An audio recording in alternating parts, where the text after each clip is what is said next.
Hi, it's Nikki here from Energy and Emotion and Connecting Conversations. Today we're going to be talking to Niki McGlynn, who is a homeopath and reflexologist that I have known since 2012. So I'm going to bring her in now, and then we're going to start this little talk. She's just coming in. Hello. Hi, Nikki. Hello. My hair's been 1980s this morning. Well, that's confinement for you. Anything goes at the minute. It's been so long since I've talked to you. I know. Time just goes on though, doesn't it? I was looking when we'd first made contact, and it goes back to 2012. Blimey. I know. What a pivotal year that was. I know, and here we are in 2020, another big year, you know. I do often, you remember all the hoo-ha in 2012 about the end of the era, and everybody thought it was the end of one and everything, and I thought, do you know, really it was that Yes. It was that beginning of that shift into everything changing that sort of sped up in 2016 and reached its pinnacle in December.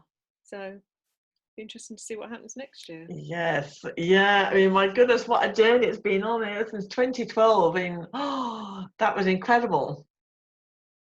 You know, it just felt like we've been catapulted into something completely new. And I think everybody thought, you know, it was going to go, but no, obviously, you know, it's a gradual thing over time. And then, you know, 2019 finished, and we're like, yes, brilliant, a new year, you know, new decade, let's just get on with it. It'll all be better.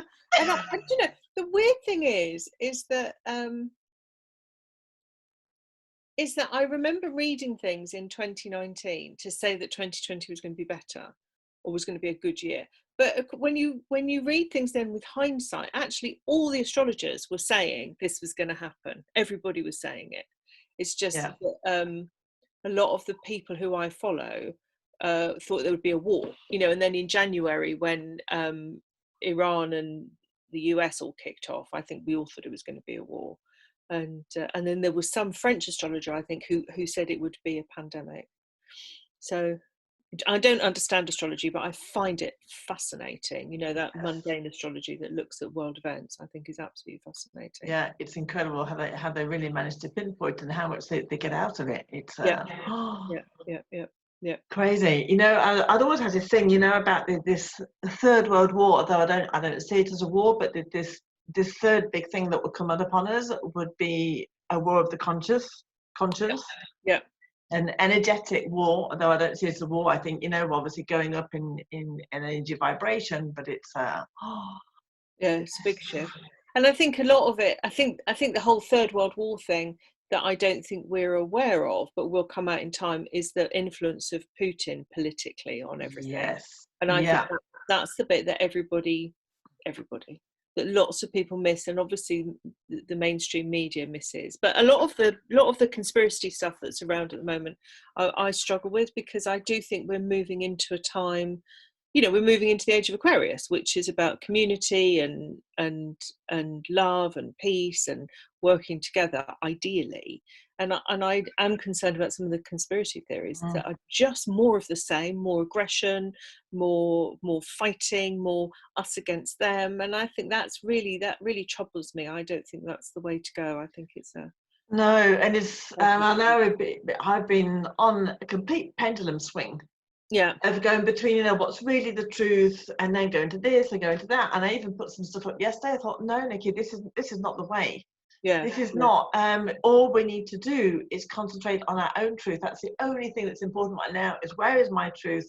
Yeah. Forget the rest. Everything else is going to come out in the wash, and then we'll see what's really happening. But right now, it's just concentrating on us, raising the vibration, and just, you know, starting and caring for our community. We don't have to fight. What we have to do is with this virus, I think, obviously the concentration. You know, my daughter works in a hospital, So I'm really struggling with all the people going, oh, it's not real, it's not happening, because it really is. You know, people are really poorly and people are dying. And I've had a number of clients who've caught the virus. It's nasty. You know, I'm not convinced it didn't come out of a laboratory in China, but I don't think it was necessary. You know, in the same way that the foot and mouth epidemic, because somebody flushed a test tube down the wrong sink. I think, you know, I just don't think governments are that coordinated and that clever. But I do think if we turn away from all the, you know, people reporting on other people and the rest of it, and actually look at what's happening in our communities and the support that people are offering each other and the help that people are offering each other, that I think is the future. That's the bit we need to focus on. Yes, The bit that we shift everything, not about what anybody else is doing, but about how we support each other within our own communities and our wider community. And I think it's also a thing, you know, where did it come? Did it come from this? It doesn't really matter where the virus came from. Yeah, it doesn't make the any thing difference. is look what's happening, and look how, you know, thank goodness it's here, because you said it's really bringing out the community spirit. Yeah, it's really making people reflect. And I think, I mean, in France, I think we're on to our 4th week, and I think it's going to be extended far beyond what people think. I think people have been taking this moment, holiday, oh great, you know, clean the place out and do things I haven't done. And then I think at one moment we're all going to get this nitty-gritty thing of what really am I here for? Yep. And that's just an amazing shift that's going to happen. And that's what it's for, you know. And I think that's why, because I've looked at the astrology, it doesn't matter where it's come from. No. It doesn't matter this is destined to happen. This is part of the whole process. We should just embrace it as part of the process. Yes. Don't worry about it, you know. And as a homeopath, doesn't matter. It doesn't matter whether it's a flu or whether it's a blood issue or whether it's a chest issue. You treat the symptoms. Exactly. Yeah, I'm the same with the motion code. Yeah. Presenting, and you treat that, you know, and that's why arsenicum is such a good remedy, because it deals with the anxiety and the fear that everybody's experiencing. It doesn't really, you know, the rest of it doesn't really matter. You can tap into that, you know, the keynotes of arsenicum is fear of contagion, anxiety about health, anxiety, fear of death, you know, all of those things that we see in the population. So because India's using arsenicum as a prophylactic for their population. So when you look at the figures coming out of India, they're really low. Yes, yeah. Really low. And everybody's panicking. Everybody's panicking about India, and everybody's panicking about when they sent everybody home into isolation. But actually, that, you know, touch wood, it continues, but the figures are low. And you go, well, that's really interesting. So maybe out of this, when people start asking questions, Cuba are treating it prophylactically as well, because they did really well with they had a leptospirosis outbreak, and they put remedies into the water. So they treated the whole population by putting homeopathy into the water system. That's amazing. Amazing, but you'd never hear about it, you know, because it's Cuba. Well, yeah. So if India are treating it prophylactically with homeopathy and have really good results, then you know, slowly things are going to shift, you know. Totally. Because medicine has no answer for this at all. No, and it's very funny, because I've been coming obviously for the emotional side of it as well. Thinking, okay, what's held in lungs? You know, it's grief, it's suffocation. So for me, we're grieving a world that we've lost, grieving that, you know, the world really should be living in, and it's suffocation. I think suffocation from really what's happening. People just can't breathe anymore through their lives. And it'd be so interesting to see, you know, where people are in their emotional journey, you know, for the ones who get the virus. And the same thing with emotion code, doesn't matter what you call it, our bodies don't know it's called coronavirus, they just go with the symptoms. Exactly. And it's so funny as well that it's called corona. Corona. So for me, it's really coming from the crown. It's a really enlightenment. Well, let's hope so. I have a friend who caught it, a friend who caught it, and I treated him, and he's gone through a fundamental shift. And I don't know if it was I don't know what it was, but I like to think that the homeopathy played a role. So have you been treating a lot of people through this? Not masses, because I wasn't really doing a lot of homeopathy. You know, my homeopathic clients are kind of word of mouth clients or long-standing clients. I've been really concentrating on the neurodevelopment. So which I can't do online, but I can do homeopathy online. So I'm trying to generate a homeopathic clientele, but my heart's not really in it, so it's not really happening. Wow. So yeah, where is your heart then? Come on then, because My heart is in neurodevelopment. It's in neurodevelopment. I love it. I'm so passionate about it, and also I don't like working online. I like working with people. I like having people in my room, having my hands on people. You know, either with homeopathy as well, and reflexology, and particularly with neurodevelopment, and I struggle to make that same connection with people online. So I don't know, you know, I'm trying to do, because I'm a limited company, currently I'm not entitled to anything unless I furlough myself. No. And I have a couple of follow-up clients that I'm doing remotely, and I'm not sure if I would earn more by furloughing myself, or if I would earn more by just keeping my practice ticking over in this way. So I don't know. So yeah, so I needed to, you know, I'm like, well, I must get my homeopathy online going because I need to make money, but it's not happening. So where are you in your neurodevelopment then? Tell me about that you're doing. Don't you know about that? No. I was looking at your website because last time I knew, you know, obviously with your balms that you do, Yeah. and then the homeopathy, neurodevelopment. It's like, oh my goodness. So tell me. Niki, it's amazing. It's a movement program, or there's a number of movement programs. Primarily, I use a movement program called Rhythmic Movement Training, and it works on integrating primitive reflexes. Do you know about primitive reflexes? Go on. Right. I may do, but maybe other people don't. So primitive reflexes are developmental movement patterns that allow your brain to make the connections it needs to make for you to be able to feed, crawl, roll over, walk. All of those things rely on primitive reflexes to allow them to happen, but they also have mental and emotional picture to them as well. And the first reflexes that emerge are the fear reflexes. So and what happens is that you have a movement pattern that allows those reflexes to integrate. So they're part of your central nervous system.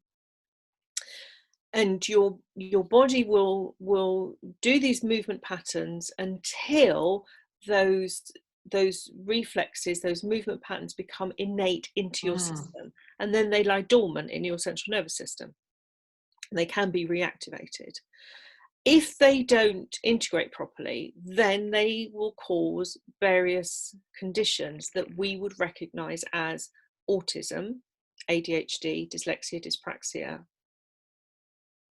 dyscalculia, which is my biggest one, is dyscalculia. So when you have all these people with these diagnoses, if you can do movements that help those movement patterns to integrate and allow those connections to be built in the brain and in the central nervous system, those movement patterns will then integrate into the brainstem, into your central nervous system, and the symptoms will reduce or disappear altogether. Wow. So autism is retained fear reflexes. So everybody with autism has retained fear reflexes. Not everybody with retained fear reflexes has autism. Okay, so retained fear reflexes is the most common thing I see, and I think that's what's interesting about this whole virus thing, is that we live in a traumatized society. Our whole society lives with trauma. You must know this. Yes. Yeah. So fear reflexes are autism, retained spinal reflexes are ADHD. So they interfere with your ability to sit still, to concentrate, to listen, to focus, to make rational decisions, because it interferes with the ability of your prefrontal cortex to connect to your limbic brain. And retained neck reflexes are the dyslexia, dyscalculia, dyspraxia reflexes. So it's a very, and then also hand and foot reflexes, which are really interesting, and other reflexes, but they're kind of the main groups. So if they're stuck, then, and we can get them to integrate, then it suddenly allows a whole, it allows people to fulfill their potential. So how does this start? Where does the block come from with the reflex? So fear reflexes, often it's trauma in pregnancy or birth or immediately after birth. Most of them can be related back to the birthing process, to be honest.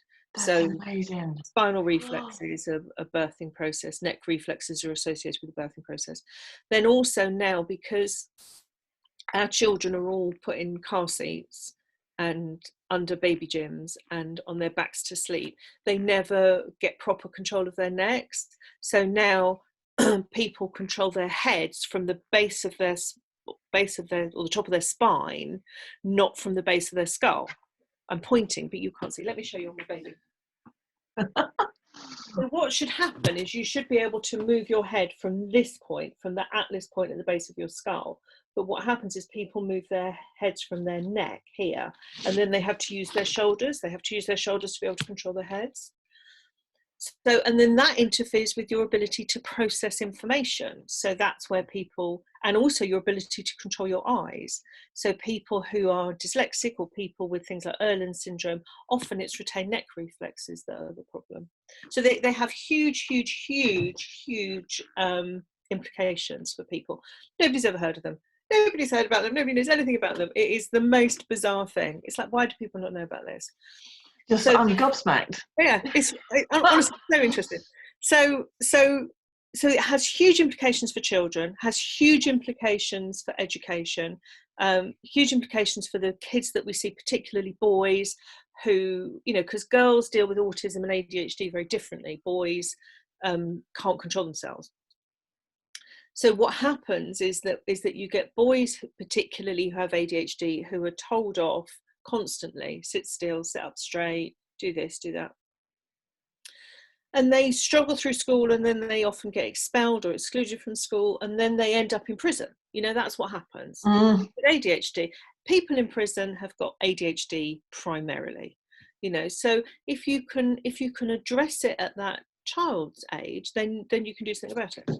So there's a huge amount that we can do. If people know about this, there's a huge amount that we can do to improve children's outcomes. But also, this affects adults, and you can still integrate your reflexes as an adult, probably slightly less successfully, and you need to do a lot more to maintain the process. But in adults, where you have people who struggle at work, who can't focus, so all of these people who are curtain twitching and reporting their neighbours to the police, they're all people with retained fear reflexes.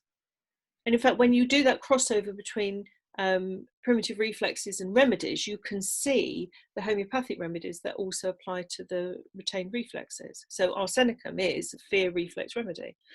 So then my plan had been, before all this happened, to take this into business and to be able to use it as a business tool, like where people go in and do Myers-Briggs, and you go and do your Myers-Briggs and you get your label, and you're an ENFP. It doesn't tell you anything. No.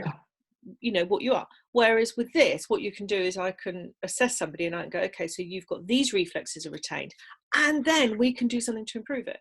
So it would then also improve things at work, and then I'd make a load of money, and then I would be able to help less privileged backgrounds who are going to be excluded. But of course, all that's falling apart. So, how did you get into all this? My daughter was diagnosed with dyslexia and processing issues. She's a bit autistic, actually, and I could see that she was going to have the same experience at school that I'd had. So when she was diagnosed, I was also diagnosed at 40 as dyslexic and dyscalculic. I didn't even know dyscalculic was a thing. And I had just spent my whole life thinking I was a bit thick. So I didn't want her to have that same experience. So I looked for something that would help.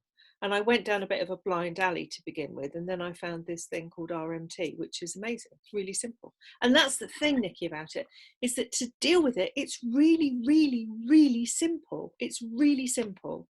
It's lying on the floor, initially being rocked backwards and forwards, ideally by your mum, for a maximum of 3 minutes. And then usually hand and foot massage. And then when things are a bit more complicated, we do other things like face tapping and different things like that. But primarily that's what you do. You lie on the floor, you get rocked backwards and forwards, and somebody rubs your hands and feet in a very particular way. Amazing. It's amazing.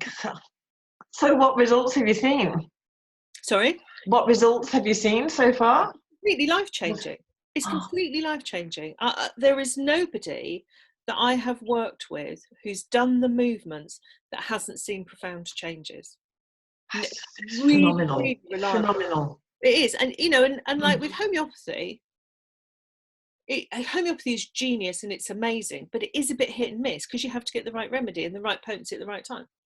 Whereas this is, and I thought, you know, I'm a homeopath and I would do reflexology, and I kind of thought my career was going to move into a more esoteric, spiritual plane. That was kind of where I saw myself going.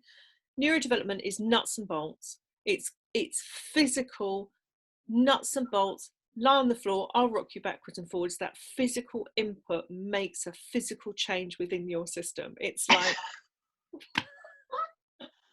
It's like, couldn't be less woo-woo. I mean, obviously people think it is woo-woo because it's mental. You know, you'll rock my son backwards and forwards on the floor and that will make him be able to read. Yes, it will. It's just incredible. I mean, I know obviously with the birthing thing, because I get a lot of, with emotion code, a lot of emotions that get trapped during the pregnancy, during the birth, just before, you know, being born. There's a lot that goes back, but the physical side, I'm blown away. I'm absolutely blown away. And the thing about people taking stuff from pregnancy is that there's a reflex called the fear paralysis reflex. Okay, they recognize it in medicine. In medicine, it's called the cell defense, something or other. Can't remember.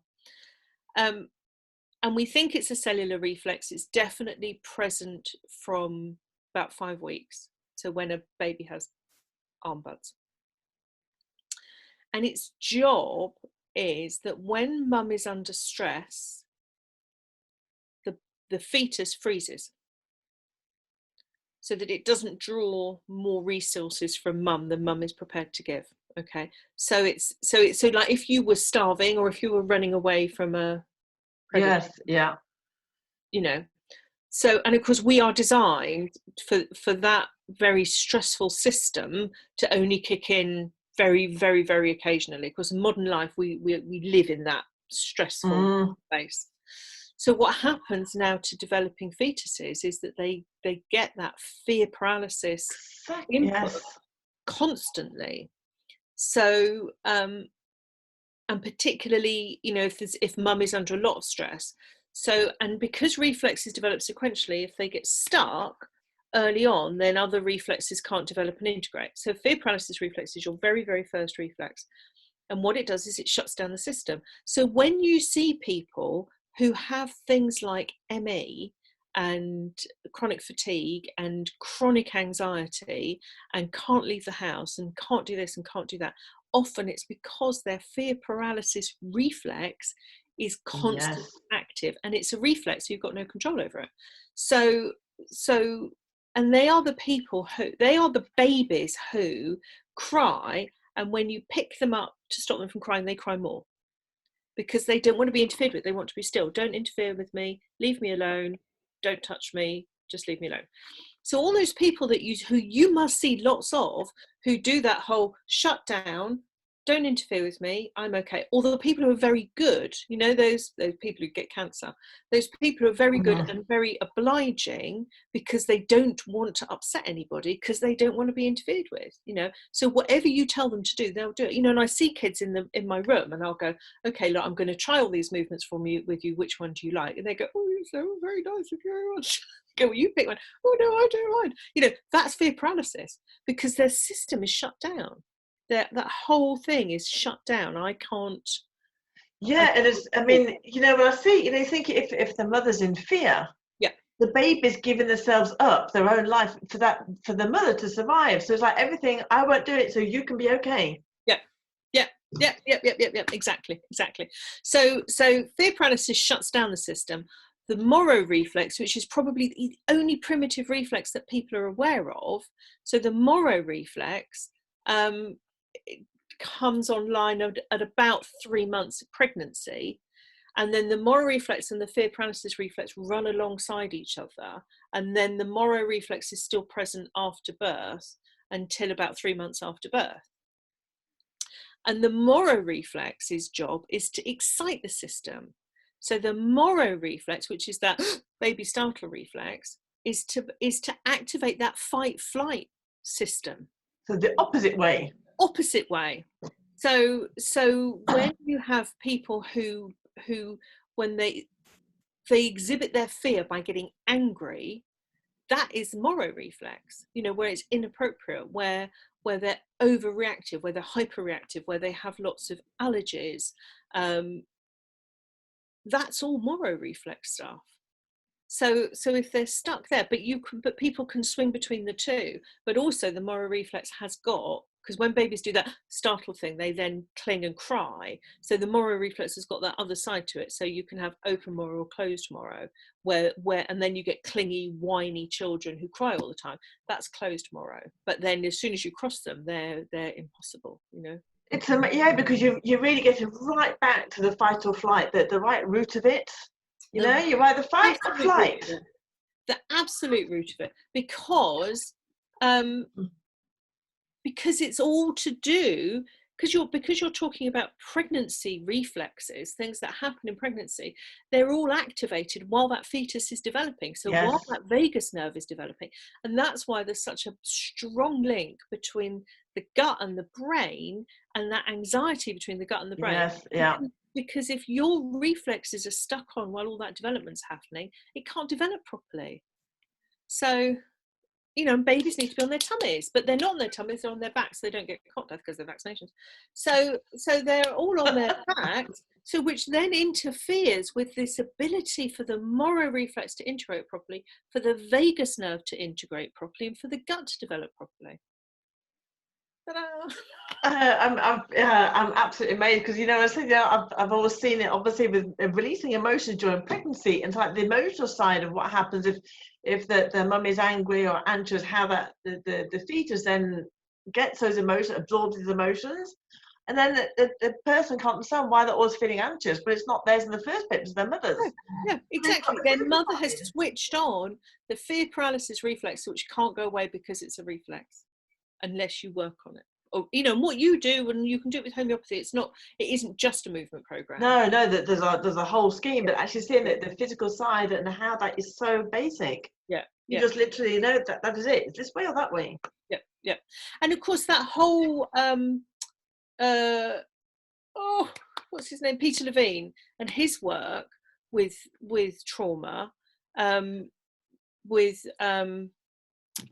what's it called, where he does that shaking thing? Anyway, Peter Levine, Waking the Tiger. No. His work, check out Peter Levine, he's really interesting. So but lots of people who work with trauma look at releasing trauma physically, because trauma is a physical process. So if you have trauma, the issue with trauma is that something happens to you and your system wants to fight or flight. You know, it has a physiological response, which you can't do because you are a child with terrible parents, or you're in an abusive relationship, or you're a soldier at war and you can't run away, you know, or you're in a car accident and you can't run away. So all of those things that you should be able to have a physical response to, you can't. And then that's when trauma becomes somatized into the body. And that's why you have to deal with trauma on a physical level. You can't talk this stuff out. Right. You have to deal with it physically, because you have to deal with the physical sensation that it's caused in your body. And that's why this is a movement program, you know, because movement program will help to release that trauma that was experienced both in pregnancy and in birth and immediately afterwards. Amazing. You didn't know we were going to talk about this, did No, you? I didn't. Well, that's why I love. I just want to. My cat's meowing. Okay. This is why I love doing these interviews, because it's really giving space. You know, I learned so much as well. It's like discovering these. I just feel like every person that comes on is like a treasure box. You have no idea what's going to come out of it, and it also gives you the space to really explain, you know, things that we never knew about. Yeah, yeah, and it's so important. I think it's so important that people learn about this, because it explains so much, you know, Yes, and for parents and for teachers, particularly who are working with children, you know, it explains why you have a child who, so if you've got retained spinal reflexes, for instance, which sits behind ADHD, and you have a child in your class who can't sit still, who rocks backwards and forwards on their chair the whole time, who swings back on their chair, or they slump forwards, or if somebody drops a pencil behind them, they have to turn and look, or if somebody comes in the room, they have to turn and look, and they can't, and they distract everybody else because they can't pay attention. And when you understand that spinal reflexes, when your spinal gland particularly is active, so your spinal gland runs either side of the spine here, okay, so effectively your lower back. So any pressure on this part of the body, okay, is really uncomfortable, because you're then triggering that spinal reflex all the time. So then you get people who either pull their trousers down so they sit around their hips, or pull them right up so they're just underneath their ribs, okay, because to avoid anything touching this part. So teenage boys with their jeans around their hips, spinal gland issues, okay. And then similarly, you can't sit with your back against a chair because that irritates that point. So people slump forward, so they're sat slumped in the chair. They look like they're not paying attention because they're slumped in their chair. When you're pregnant, in pregnancy, your spine, as a developing baby, not obviously the mum, the baby, your spine conducts sound up to your brain. When your spinal reflexes are integrated, your ears take over, okay? Whoa, hang on, go a minute, go back there. The sound goes up the spine? The spine, in a baby, in utero, the spine, the bone in the spine, or the fluid in the spine, conducts noise up to the brain, okay? Wow. So after birth, when these spinal reflexes are integrated, your ears take over. If these reflexes are still active, your spine is still trying to conduct noise up to your brain. So consequently, it's very difficult to listen because there's too much input. So where you've got, I mean, I see kids and their parents with them and they go, well, he doesn't listen. We've had his hearing checked. There's nothing wrong with his hearing. No, nothing wrong with his hearing. The problem is his listening, because it's too much input. Similarly, when that reflex hasn't integrated, it interferes with the connection of the part of your brain in your limbic system called your basal ganglia. Okay, various parts of the brain called your basal ganglia, and your basal ganglia is the part of your brain that inhibits movement. Okay, so if that reflex is still active, your brain cannot inhibit movement successfully. So you fidget and you tap and you wriggle and you move around, and you're distracted all the time because you can't listen properly. So it becomes this complete nightmare for kids because they don't understand why they can't do it. So when they're told to sit up straight and pay attention and sit still, their whole brain is taken up with trying to sit up straight, pay attention and sit still. And there is no capacity for learning at all. And that is all down to that reflex either side of the spine. So what about for people, I mean, obviously as a language coach, I've had people who need to move to learn. They can't just sit still. They're all the ones that are clicking a pen because they can't integrate the information. Because they have a retained spinal gland reflex. So going back to putting it into business, you have somebody in a meeting who's sat slumped in the chair because they can't bear the sensation of the chair against their back, looking out the window, because they struggle to pay attention, struggling to listen because there's other people in the room who are making noise and they're trying to focus on what's going on, clicking their pen or tapping their pen on their teeth or drumming their fingers or jiggling their foot. That's all spinal gland. So if you can integrate that, in kids in the classroom, all of a sudden they can sit still, pay attention, be successful. And similarly, if you can do the same thing in business, where you've got somebody who can't pay attention to a meeting, can't sit up, can't get on with their work, sit down to do something, get up and walk around the office and talk to everybody before they actually get anything done. You know, if you can integrate those reflexes, all of a sudden you can release all that potential. Because it isn't about having anything wrong with anybody. You know, you don't. No. You know, you've got ADHD, that's what's wrong with you. No, you've got retained spinal reflex. Let's integrate that reflex, and all of a sudden things become a lot easier. So when somebody comes to you, I mean, what happens? How do you? So somebody comes to me. So we do a consultation, which I do in my clinic. Some people do it remotely, but I like to build that relationship with somebody, particularly if you've got children with retained fear reflexes. You need to be able to build a relationship to be able to work with them, so they feel comfortable. So we do a long consultation and we talk about birth and pregnancy and birth and all those developmental stages and the things that people find difficult now. So you know, is it difficult? You know, do you find it difficult to tie your shoelaces? Do you find it difficult to hold a pen? Do you find it difficult to do you slump over the table when you're writing? Do you have to turn your page 90 degrees and write uphill? You know, that's where you can't cross your hemispheres properly, so people turn the page and write uphill, so they stay in one hemisphere of the brain as they write. So we go through all of that, and then we do physical testing. So remember, reflexes are movement patterns, so we're looking to see if that movement pattern is still present in the body or if it's integrated. So we do standing up and moving the head to see where you move your head from, if you can move your head without moving the rest of your body, if you can. So the spinal gland test is you go on all fours and you just stroke either side of the spine and see what happens. And either the hip kicks out, so you see this sort of movement where the hip and the shoulder move together, or they lock. So in older children and adults, because this is irritating if it's moving all the time, they lock it down.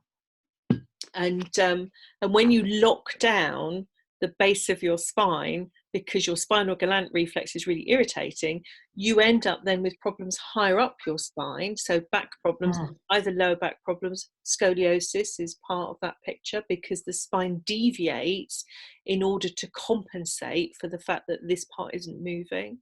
Gut problems, digestive problems, irritable bowel syndrome, colitis, all of those things can be associated with that locked lower spine. So, and that all comes out in the consultation. And then we do testing, and then we work out where reflexes are stuck from the testing. However, we then look at which movements will help. Now, the movements when we check the movements that will help, I run through the whole movement program that they could potentially do, because the central nervous system will respond positively to the movement that will help them the best. And sometimes there isn't necessarily a correlation between the movement that they choose and the reflexes that are stuck. So there is a degree of accepting that the body knows best. Their central nervous system knows better than I know. You know, I know stuff because I've read stuff and I've done lots of training and I'm, you know, terribly clever. However, I don't know as much about that person. Exactly. Yes. As they do. Yeah. So it's very, very client led. And then shall I show you the movements that we do? Go on.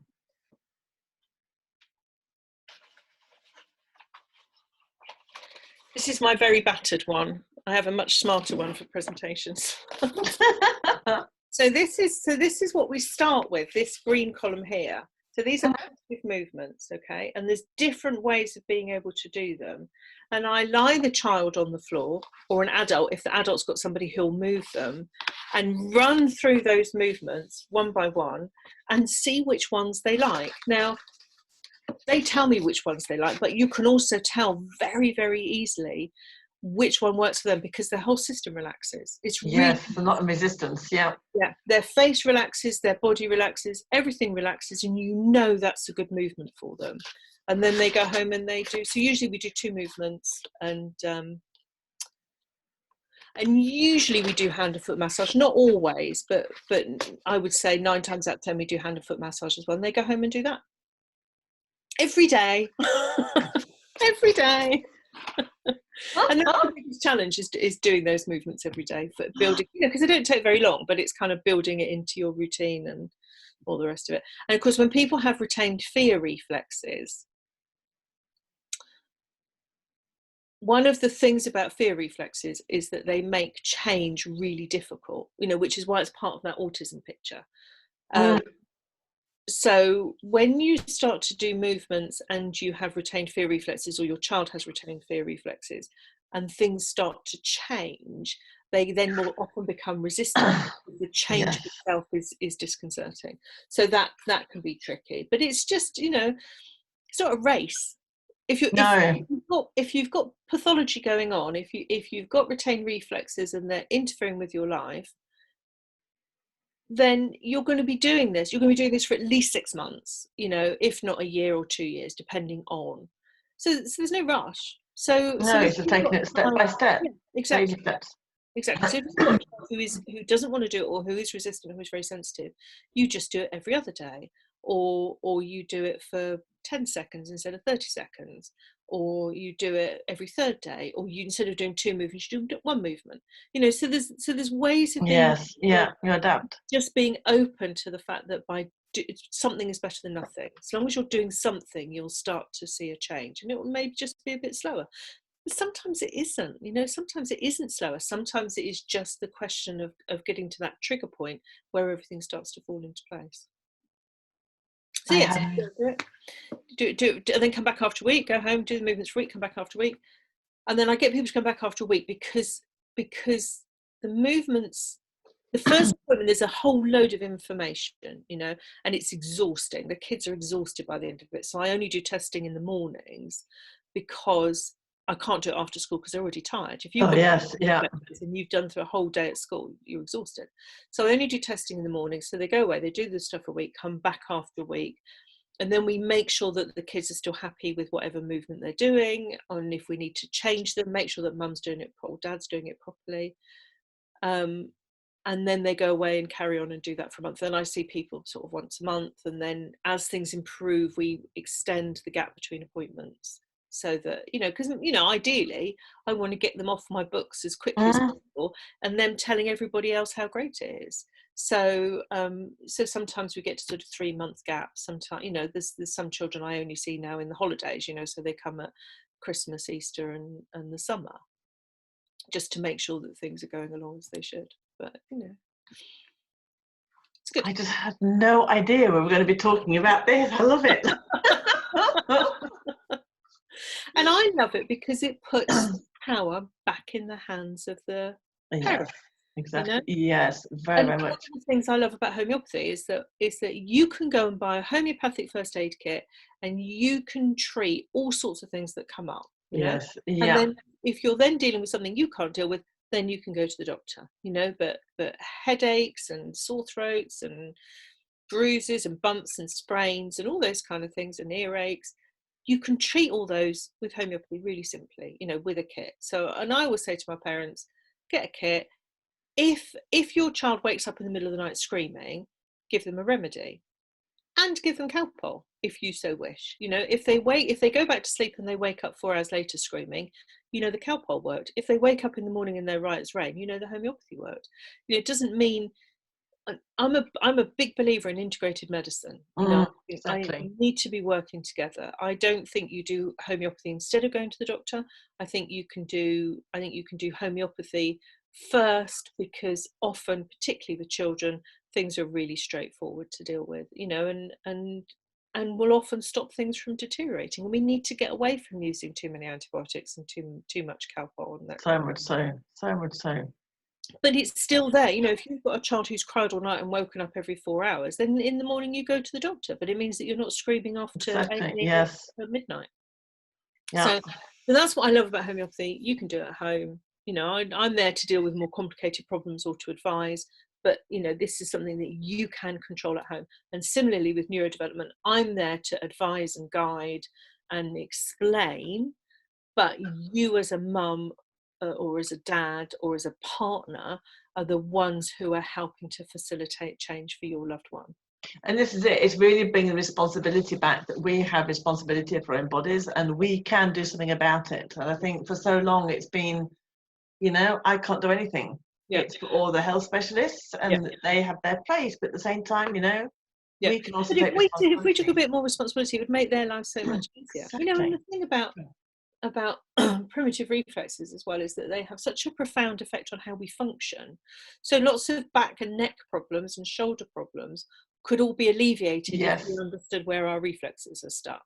And things like I saw this morning on Facebook, something had popped up from somebody who was a yoga teacher.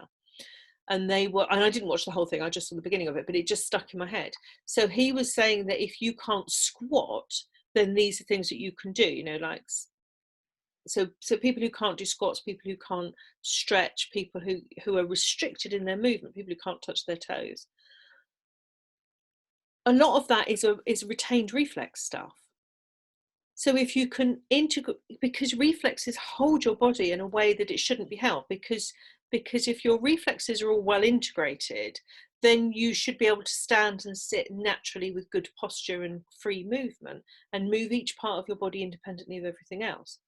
When you can't do that, often it's because your reflexes are interfering with that process. So for instance, there's a neck reflex called your TLR, or tonic labyrinthine reflex. Okay, now that reflex in a baby, when a baby moves its head forward, its whole body collapses forward. When a baby moves its head back, its whole body arches backwards. Okay, so that's the reflex that when you go to put your baby in the car seat and the head goes back, they do that thing, you can't get them in and you think they're just being awkward. The reflex is kicked in. But if that reflex is still present in adulthood, if you put your head forward, your whole body, the instinct of your body is to collapse. So therefore you have to hold yourself up and fight against that instinct to collapse. So that then causes stress and tension in the rest of your body and neck problems. And so that people with dowager's hump and very round shoulders like I am, often that's a TLR forwards issue, because you have TLR forwards or TLR backwards. People who have trouble going downstairs, that's a TLR forwards thing. So if you can integrate that reflex, then all of a sudden that frees up the whole of your front of your body to be able to assume its posture properly, and your shoulders to go back and your neck to be upright, and no double chins and all those kind of things. So it has a profound effect on our health generally as a species. And it has massive effects for sports people as well. So sports people who have issues, Andy Murray's a really, really good example of retained primitive reflexes that are interfering with his ability to move and function. So all those operations that he's had to have may very well have been rendered unnecessary by understanding about how reflexes work. So, you know, so people who run, who get recurrent injuries, or play tennis, who get recurrent injuries, or people who can't, who know, you know, people who play golf and always hit off to the left or hit off to the right, you know, all of that can come down to reflex stuff. So if you can look at integrating the reflexes, all of a sudden, all of those areas start to improve. We're almost out of time. Okay. So there's two questions I often ask people. Okay. I deal a lot with emotions, obviously, from what I do. So there's two things. What is an emotion for you, and how does that integrate into your business? And then the other one is, what is your biggest dream? Wow.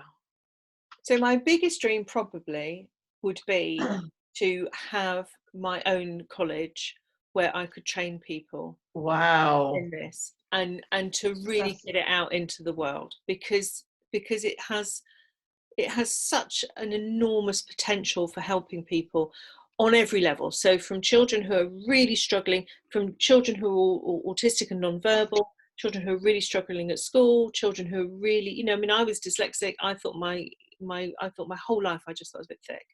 So just to allow people to be able to fulfill their potential and not be cowed down by these processing issues, and then also the health and well-being, and then all, you know, and you know, there's so much that we Yes. this and it's so little known. So that would really be the thing I would love. That is a big dream. I love that. No small ones, is there? My dream, Niki, is to change the world. It's small, it's not a dream. So yeah, that's the dream. I don't know, my emotion, passion, I would say, probably. Oh, I'm quite a passionate person anyway. I'm very passionate about this. I'm yeah, very passionate about very passionate about wanting to help people, and I'm very passionate about empowering people to help themselves. That's what I really love, is where people can take the information and do really amazing things with it. And this is the biggest thing, you know, empowering other people, and you know, it's a knock-on effect, because then they feel so empowered, they get to really do what they want to do, which then turn out to other people. It's yeah, it's that whole community thing, isn't it? Yeah. So can you give us like your website and how to contact you? So I'm a good therapist. I am not such a good marketer. I'm going to put your links down anyway. Okay. But my business is Organised Mind, which makes everybody laugh because I don't. Organised Mud. Organised Mind. Mind. I think mud. What? Yeah, Organised Mind. Yes. So I'm that on Facebook, and I'm that on the interwebs as well. So, and I tend to put more stuff on Facebook and then forget to put it onto the website. So I think we all go there because there's so much interaction on Facebook. Oh, Niki, it's so lovely talking to you, catching up, and just hearing this box of treasure you've just opened. I love it. Yeah, I love it too. I really do. It just makes sense, and it's simple. You know, like all the things that are genius are so simple. It was developed. The part of RMT that I do was developed by a lady called Moira Dempsey, who's Australian, who is absolutely a genius, and it is the simplicity of it that is the genius of it. You know, it is just really, really simple, just doing it simply and accurately, and you'll see change. You know, simple. Incredible. I wish you all the success possible, really, in what you're doing. It's great. And likewise, thank you for taking the time. Thank you. Yeah, thank you. Thank you very much as well for being here. It's great. I'll speak to you soon, Niki. Okay, take care, Niki. Take care. Bye-bye.